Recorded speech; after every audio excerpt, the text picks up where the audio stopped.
آج کا موضوع عام موضوعات سے تھوڑا ہٹ کر اور انوکھی نوعیت کا ہے، اور جب ہم آپ کو بتائیں گے کہ آج کا موضوع شاہی حمام ہے تو یقیناً آپ کی دلچسپی اس پروگرام میں اور بڑھے گی۔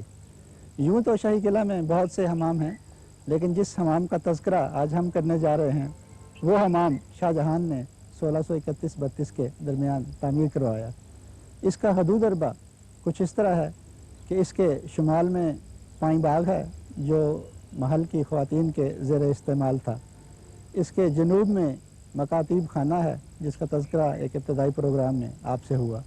اس کے مشرق میں وہ شاہی خوابگاہ ہے جو شاہ جہان نے ہی تعمیر کروائی، جبکہ مغرب کی جانب نولکھا اور شیش محل جیسی عظیم عمارات ہیں۔ قبل اس کے کہ میں آپ کو حماموں کے بارے میں کچھ مزید بتاؤں، آئیے ذرا قریب سے اس حمام کا ایک جائزہ لیں۔ شاہی حمام میں داخل ہونے کے لیے 2 دروازے ہیں۔ ایک دروازہ شاہی خوابگاہ یا جسے ہم شاہ جہانی خوابگاہ بھی کہتے ہیں اس طرف سے آتا ہے اور ایک چھوٹے سے کمرے میں داخل ہوتا ہے، اور وہاں سے ایک راستہ اس کو شاہی حمام سے ملاتا ہے، جبکہ دوسرا راستہ یہ میرے قریب ہے، اس کا تعلق پائن باغ سے تھا، اور نہانے والے اس پائن باغ سے ایک برآمدے یا ایک کمرے میں آتے اور پھر اس چھوٹے دروازے سے شاہی حمام میں داخل ہوتے۔ شاہی حمام کے کچھ پہلو ہیں جن کا تذکرہ بہت ضروری ہے۔ مثال کے طور پر ایک ٹھنڈے پانی کا حمام ہوتا تھا جسے جو لوگ حماموں سے واقف ہیں اور خاص طور پر رومن حماموں سے اس کو فریجیڈیریم کہتے تھے۔ پھر اس کے بعد ایک اور حمام آتا تھا جو نیم گرم پانی کا ہوتا تھا، اسے ہم ٹیپیڈیریم کہتے ہیں، اور اس سے آگے چل کر گرم پانی کا حمام جسے کیلیڈیریم، اور پھر بہت ہی گرم پانی جو جیسے آپ اسے کہیں کہ تقریباً ابلتا ہوا پانی تھا، اس کو ہم سوڈیٹیریم کہتے ہیں۔ جب ہم چھوٹے دروازے سے حمام کے اندر داخل ہوتے ہیں تو ایک بہت بڑا کوریڈور نظر آتا ہے۔ اس کے اندر اگر آپ جائیں تو یہ آپ کو حمام کے بالکل مغربی حصے تک لے جاتا ہے جہاں حمام کے مختلف حصے ہیں، جبکہ بڑے دروازے سے اگر ہم اندر آئیں تو ایک کمرے سے ہوتے ہوئے ایک بڑے ہال میں آ جاتے ہیں۔ یہ ہال یہاں کا سرد حمام کا ہال ہے۔ اس کے بیچ میں ایک چھوٹا سا 8 پہلو ٹینک ہے اور اس میں کبھی ایک فوارہ بھی تھا۔ اگر آپ اس تمام احاطے کا ایک جائزہ لیں تو یہ بڑی دلکش قسم کی کنسٹرکشن ہے جس میں جیومیٹری کا بہت استعمال کیا گیا ہے۔ مثال کے طور پر چوکور جو صحن ہے اس کے دائیں اور بائیں جانب نیم 8 پہلو کمرے ہیں، جبکہ چاروں کونوں میں 4 چھوٹے چھوٹے کمرے تھے اور شمالی اور جنوبی جانب چوکور کمرے تھے۔ اب آئیے اس کی کنسٹرکشن کا ایک جائزہ قریب سے لیتے ہیں۔ 8 پہلو ٹینک سے لے کر یہاں تک ایک سفید سنگ مرمر کی پٹی تھی، جبکہ یہاں سرخ پتھر سے بنائی گئی ایک چھوٹی سی دیوار تھی، اور اس کے دیوار کے ساتھ یا اوپر ایک چھوٹا سا جنگلہ تھا۔ یہاں میں آپ کو یہاں تفصیل سے بتا دوں کہ اگر آپ اس پتھر کو غور سے دیکھیں تو آپ کو تھوڑے تھوڑے فاصلے پر اپرچرز نظر آئیں گے۔ یہ اس کو کھڑا کرنے کے لیے تھے جو چھوٹی سی ایک جالی دار دیوار اس 8 پہلو تالاب کو اپنے گھیرے میں لیے ہوئے تھی۔